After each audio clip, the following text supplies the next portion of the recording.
નમસ્તે વિદ્યાર્થી મિત્રો, નો ટુ સાયન્સ યુટ્યુબ ચેનલમાં આપ સૌનું હાર્દિક સ્વાગત છે.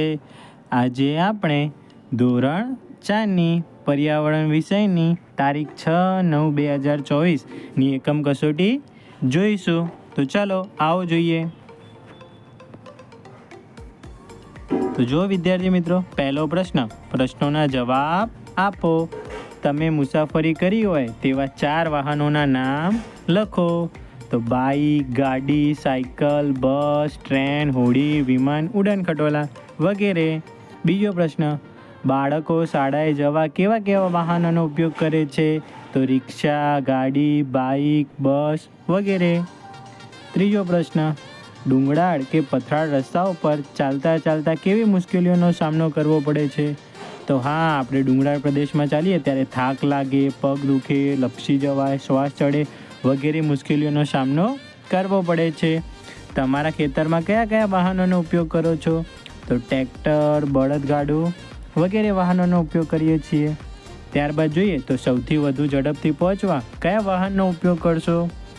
વિમાન. બધાને ખબર છે વિમાન આપણે ફટાફટ જઈ શકીએ. તો ચાલો આગળ એવા જ આપણને જોડકા આપ્યા છે. પ્રશ્ન અ અને બી જોઈએ. તો ચલો સૌથી પહેલાં શું આવશે? રિક્ષાનો ઉપયોગ શાના માટે થાય? તો દૂર શાળાએ જવા માટે. એરોપ્લેનનો ઉપયોગ આકાશ માર્ગે ચાલવા માટે. અને બળદગાડાનો ઉપયોગ ખેતરમાંથી શાળાએ જવા માટે. અરે વાહ, તમને પણ આવડે છે. ચલો આગળ જોઈએ. બસનો ઉપયોગ ક્યારે થાય? હા, બસનો ઉપયોગ થાય દૂર શાળાએ જવા માટે. પગપાળા ક્યારે જવાય? તો જંગલ અને ટેકરા પરથી શાળાએ જવા માટે.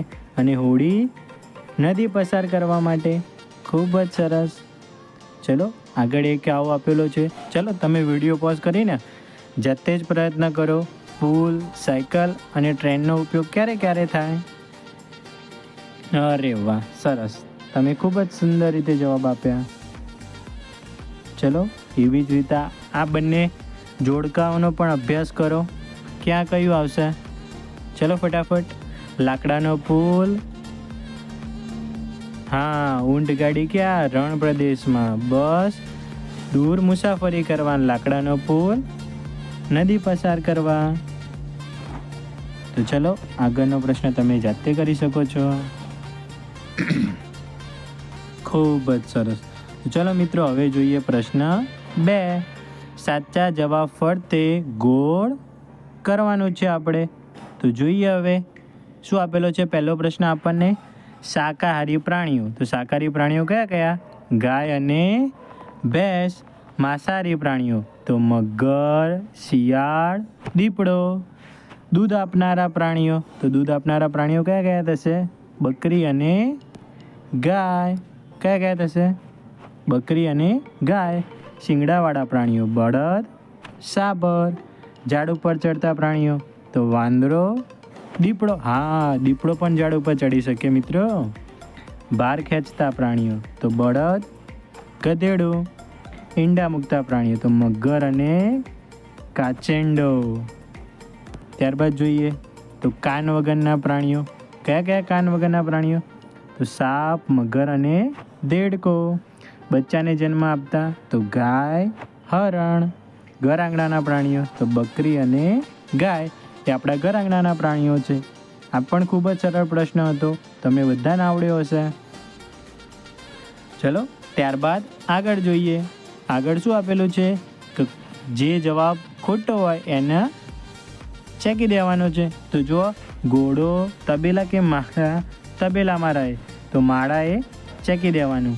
અહીં બકરી બચ્ચાને જન્મ આપે છે. એવી જ રીતે જો કબૂતરના શરીર પર પીંછા હોય છે તો વાળ ચેકી દો. ભેંસના શરીર પર વાળ હોય છે તો પીંછા ચેકી દો.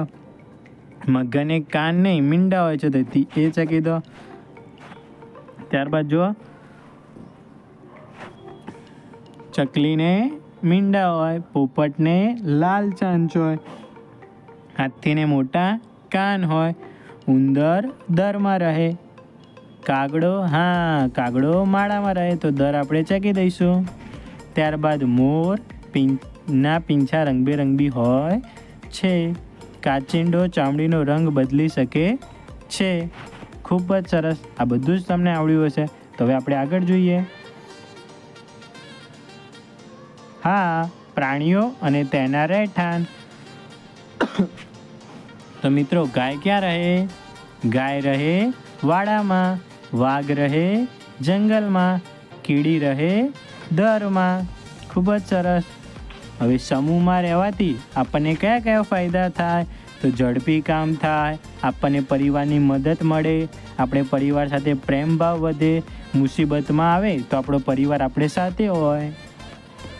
ત્યારબાદ જોઈએ તો સિંહ જંગલનો રાજા કહે છે, માછલી પાણીમાં રહે છે, વાંદરો એક ઝાડ ઉપરથી બીજા ઝાડ પર કૂદાકૂદ કરે છે.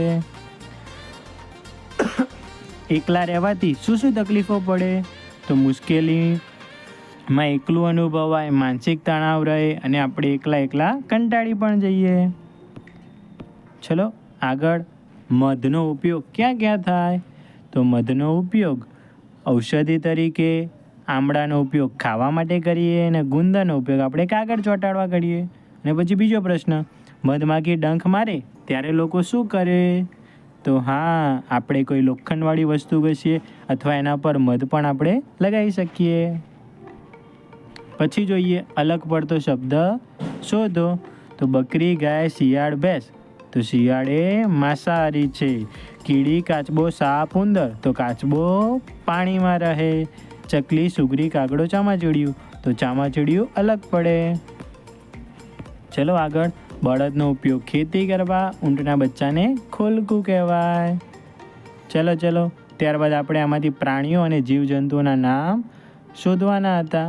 તો જુઓ કયું બને? એક હાથી, કીડી, મધમાખી, ભેંસ, મોર અને બગલો. અલગ અલગ પ્રાણીઓના નામ તમે જોઈ શકો છો. ત્યારબાદ જુઓ ફૂલની નજીક જોવા મળતા જીવજંતુઓના નામ લખો. તો ભમરી, મધમાખી, પતંગિયું.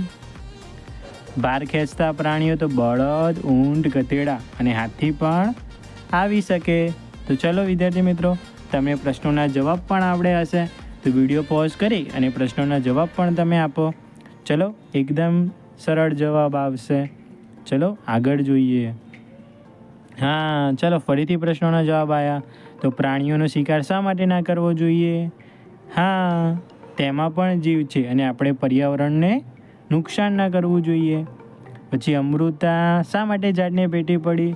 હા, તો અમૃતાને ઝાડ, વનસ્પતિ પ્રત્યે ખૂબ જ પ્રેમ હતો અને જ્યારે રાજાના માણસો તેને કાપવા આવ્યા ત્યારે અમૃતા ઝાડને ભેટી પડી. ચલો, પ્રશ્નોના જવાબ તમને આવડે જ છે. ખૂબ જ સરસ. ચલો હવે સમયપત્રક અને તેના પરથી આપણે પ્રશ્નોના જવાબ આપીશું. તો જોઈ લો સમયપત્રક પહેલાં. અરે વાહ, તેના પરથી પ્રશ્નોના જવાબ. ચલો તમે જાતે જોઈ લો અને વાંચી લો પ્રશ્નોના જવાબ. પોઝ કરીને જોઈ લો. ચલો આગળ જોઈએ. હવે આપણે ઘણા બધા ફકરા જોવાના છે. હવે જો 100 રૂપિયાની નોટ અને એના ઉપરથી આપણને પ્રશ્નો આપેલા. કેટલું મૂલ્ય છે 100 રૂપિયા? નોટનો નંબર. તો જુઓ નોટનો નંબર ક્યાં દેખાય બધાને? આવી રહ્યો નોટનો નંબર. પછી કોની મૂર્તિ છે? તો આ ગાંધીજીની મૂર્તિ ચિત્ર છે. ત્યારબાદ કઈ બેંકનું નામ છે? તો ભારતીય રિઝર્વ બેંક. અને આપેલ નોટમાં કોની સહી હોય? તો RBI બેંકના ગવર્નરની. અરે વાહ. ત્યારબાદ ફરીથી આપણને એક સમયપત્રક આપ્યું છે ટ્રેનનું. ત્યારબાદ એના પરથી પ્રશ્નો આપેલા છે. તો તમે વિડીયો પોઝ કરી અને શાંતિથી જોઈ શકશો. ત્યારબાદ આપણને એક બોર્ડ આપેલું છે, તેના પરથી પ્રશ્નોના જવાબ આપેલા છે. જુઓ જાહેરાત કયા દુકાનની છે? તો અર્થા એમ્પોરિયમ. ખૂબ જ સરસ. જુઓ છેલ્લો પ્રશ્ન મિત્રો થોડોક ટ્રિકી હતો, મુશ્કેલી ભર્યો, કેમ કે વળતર અને ડિસ્કાઉન્ટ એ આપણા ચોથા ધોરણમાં ખૂબ જ ભારે પડે. તો પણ તમે પ્રયત્ન કર્યો હશે. તો ચલો વિદ્યાર્થી મિત્રો આવજો. ફરી મળીશું નવા વિડીયો સાથે. જય હિન્દ.